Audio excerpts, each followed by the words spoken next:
Hi everyone, I'm Eric Kimball, standing out here in my Minibed experimental garden. This is the first gardening video of the 2022 gardening season. It's too early to plant anything here, but it's not too early to do a few things, to look at a few things that are going on here. This is the 6th year of Minibed experimental gardening that I'll be doing here, and this is a serious year for gardening. With inflation, food prices going up, and with anticipated food insecurity. So everything's going to get planted here. In the past few years, I have not planted all the beds, but this year they're all getting planted. And in fact, I'm going to till up this section of what was once my garden and became lawn last year. I'm going to till it up and plant potatoes. I'm going to show you these garlics, and then I got something special to show you that I've never done before, but I'm pretty excited about it. Okay, what you're looking at here is not very exciting, but what's underneath it is very exciting, and it's going to get even more exciting as the season goes on. I have planted 13 garlic cloves here in the fall. I have 9 beds in a row here, planted to 13 cloves each. 13 bulbs each is what we'll harvest. 13 times 9, whatever that is, that gives us plenty for ourselves through the year, for my wife, for cooking. And we also, last year, I made garlic powder with some of the cloves for ourselves and to give as gifts at Christmas time. So anyway, I planted these cloves with a 13 spot planting template, which is explained in my Minibed gardening report, and which I'll put a link below. But what I did was, after planting those garlics here, I put these leaves on, and these are leaves I raked up from the backyard, mostly maple and ash, but they're not leaves as I would have raked them up, because I partially shredded them. And by partially shredding them and then putting them on the bed, they don't mat down so densely. It's still kind of puffy. And that's what you want. There's some air that can get through there. And I partially shredded them by just running my lawnmower over, by raking them up and running my lawnmower over them repeatedly. So what I did was I planted the garlic bulbs. I heaped this with the leaves in the fall. Then I put this hardware cloth over it. And if you're familiar with previous videos or with my system, you know that this is a cat excluder. When I plant things in my garden in the spring and the soil is soft, my cats will come over and they will dig in this. They think this is like the ideal cat box. And I guess it is. But if I put the cat excluder over, that makes all the difference. And the cat excluder here serves double duty as a device for kind of holding the piled leaves in place. And then I put a tire sidewall on the top to weight it down. We get a lot of wind here and the snow and all that. It works. This is not the first year I've done this. I've done it a few years, and this is the system that works for me. So what I'm doing here in the spring is I'm going to get these leaves out and throw them into the walkway here and expose the beautiful garlic sprouts. After these sprouts are up a little bit more, I'll rake these leaves or sweep these leaves back up, and I'll put them around the garlic, and I'll probably add a little bit more mulch, and that will be it. I won't have any weeding to do in here. These garlics without weed competition, with a supply of moisture all around, with the mulch on the top, with the fertilizer that I put on in the fall. I use blood meal when I plant it to slow release nitrogen. They'll draw from that. These beds are going to thrive. That has been my experience, and I'm sure that this year will be no exception. So here's 1, 2, 3, 4, 5, 6, 7, 8, 9, 10, 11, 12, and 13. They're all there.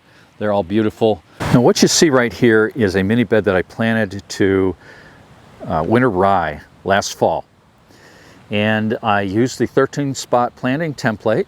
I didn't plant in rows, I didn't broadcast. I planted in what gardeners call hills.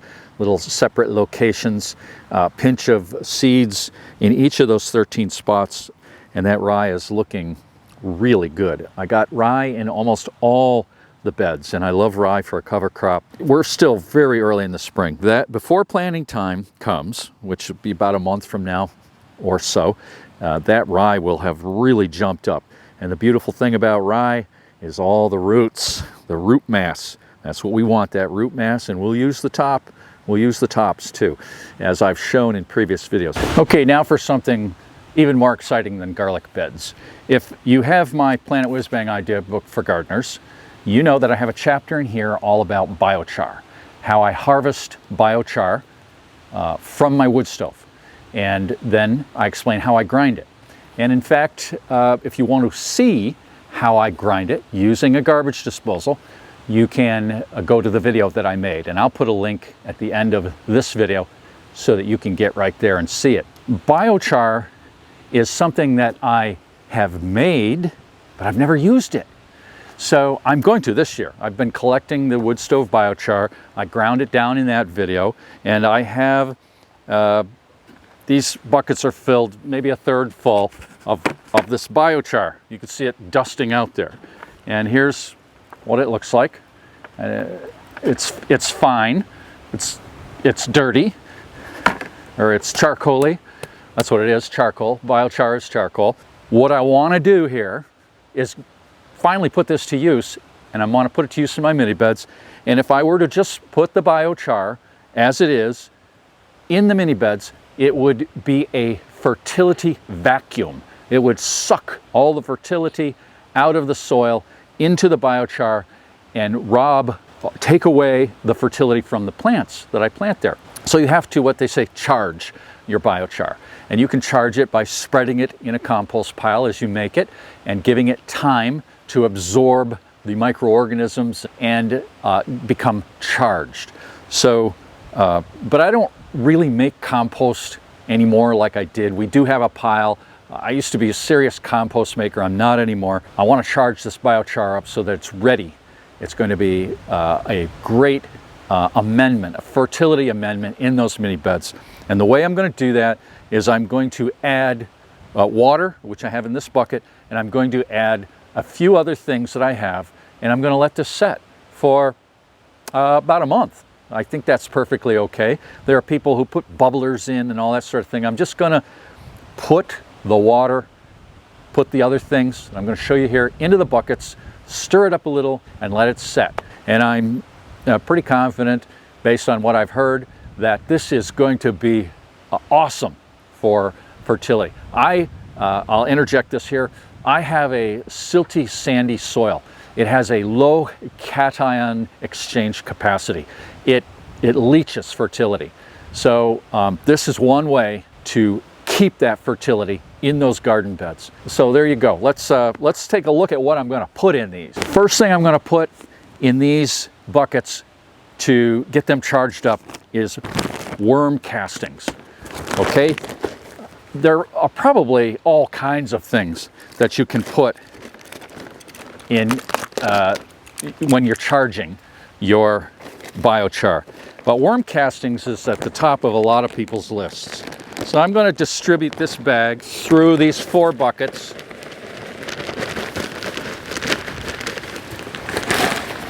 And those worm castings might have been enough, just those. But I want to soup it up real good, so I bought some wild Alaskan salmon organic fish fertilizer. Okay, I've used seaweed and fish fertilizers in my garden in the past years. They work, they're great, and so I'm going to add some of that to these buckets. I think I'll save a little. Next, and last of all, I have this secret ingredient that is going to add fertility to these buckets. And this is something that I found in our pantry as we were deep cleaning it here recently. And this is a quart jar of blackstrap molasses, and I don't think I'm going to get the lid off. Oh my gosh. I will get that lid off with these. Perfect. With these vice grip jar openers, I think. You gotta be kidding me. Oh, there we go. Ooh, yeah, oh, isn't that beautiful? Blackstrap molasses. Whew. Yes. We have more jars of this. We went through a blackstrap molasses phase several years ago. This stuff lasts forever. It's full of nutrition. Mix it with milk. Just mix it with milk and it's awesome. Just like that. It's not like chocolate milk. It's got a peculiar taste to it, but it's not bad. Now, I'm just going to add water.